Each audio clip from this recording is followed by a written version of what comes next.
After working as a TV reporter in Los Angeles, Michelle Gillen joined WFOR, Miami's CBS affiliate, in 1997.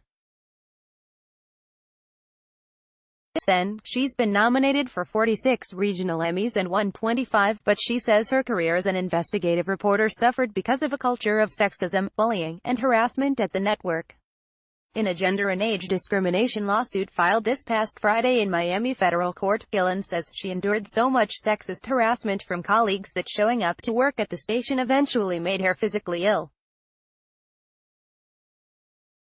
After she filed harassment claims with the company's Human Resources Department, she says she was removed as an anchor from her public affairs show, Focus on South Florida. The careers of an untold number of talented women at CBS have been extinguished, and those who report violations of CBS anti-discrimination policy, including reports to the CBS legal department in New York, face career-ending retaliation, reads her legal complaint, which was first reported by The Hollywood Reporter.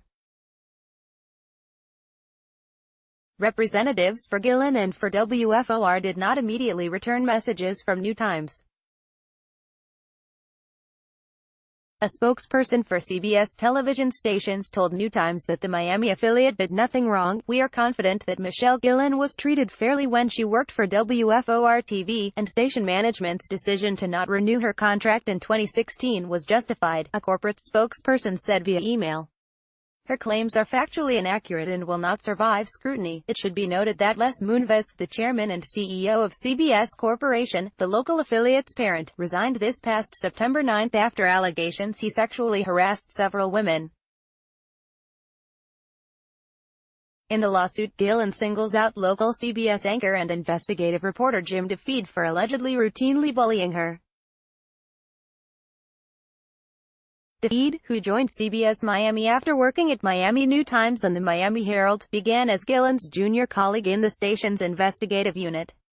He now hosts Facing South Florida, where he moderates debates between political candidates and interviews prominent lawmakers.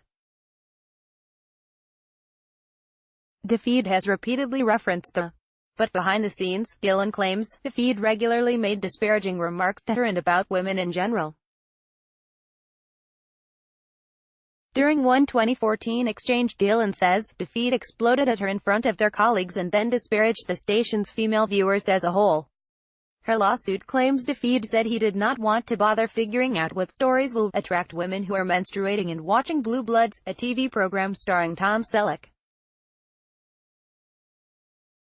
Some of those claims had already leaked. Local blogger Jose Lambiat reported on portions of the incident after it happened in 2014. Lambiat wrote that DeFede criticized the whole investigative reporting team before blasting Gillen specifically. In an email attached to the lawsuit, Gilda Unruh, another female colleague who witnessed the exchange, backed up Gillen's claims and said DeFede harassed the veteran reporter in front of the rest of the staff. "Even if everything he said was true, Jim was way out of line," wrote Unruh, who did not immediately respond to New Times' request for comment.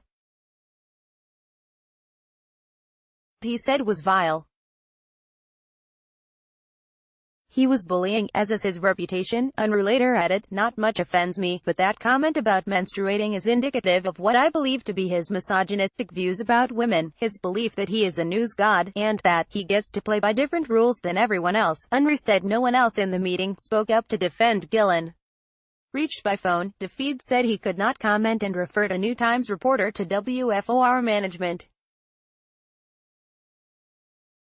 In a lawsuit, Gillen says she saw woman after woman over the age of 40 face discrimination through abusive treatment and prevented opportunities, then be systemically pushed out.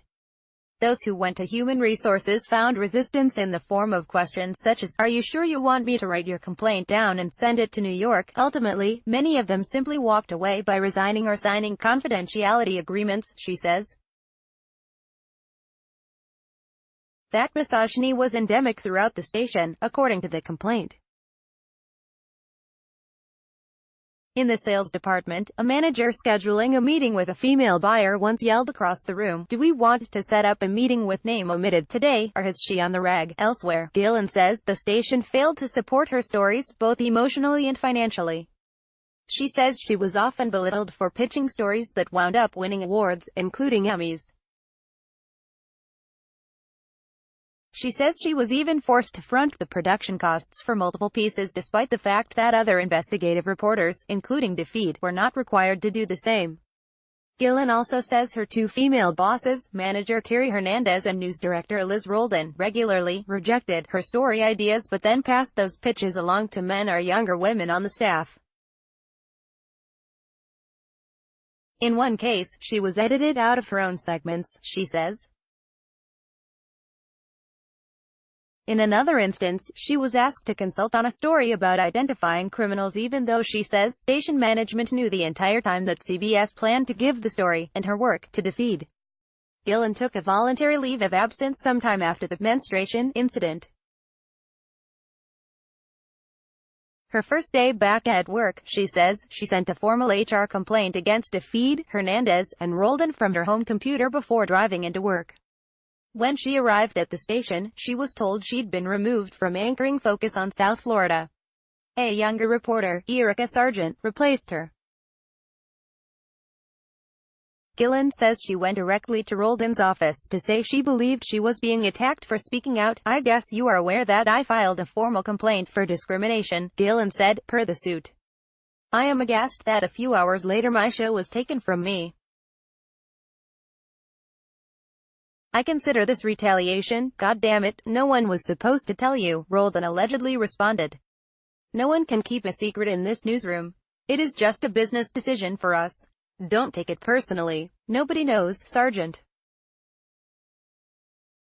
"She is the new anchor. She needs the visibility." In the meantime, the suit says, DeFede was never removed from his role on Facing South Florida, though he was the one accused of bullying and harassment. She says her female bosses also disparaged her. Hernandez allegedly said, "I can't stand that old bitch," a comment heard by cameraman Muhammad Hassan, who corroborates the claim in an email attached to Gillen's lawsuit.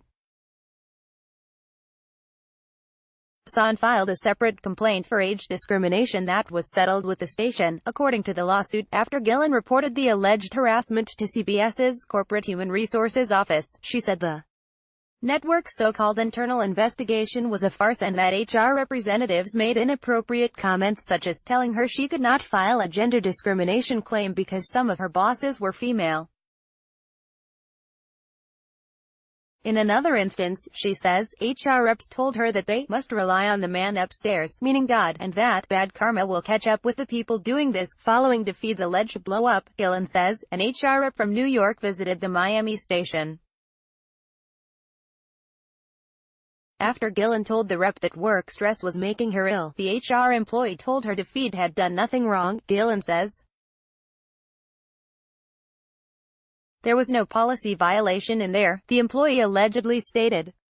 Tempers flare, sick. Gillen, in the suit, says the only temper that flared was DeFede's. Gillen also claims the company rep said that favoritism is not illegal. Gillen says she also asked the station's general manager, Adam Levy, whether anyone had investigated the incident while she was on leave. She says she was told that Levy took the male witnesses out for coffee without speaking to any female witnesses. Gillen expressed her displeasure. She says, the corporate HR representative responded by asking, "What would you like us to do? Interview 100 people?" Gillen says she was fired in 2016 by Levy, who told her she was not producing enough content to justify her salary. She says she asked why the station wouldn't offer a pay cut. Levy reportedly responded, "We don't want you working here." At the time, she says, she was the only female investigative reporter on the staff.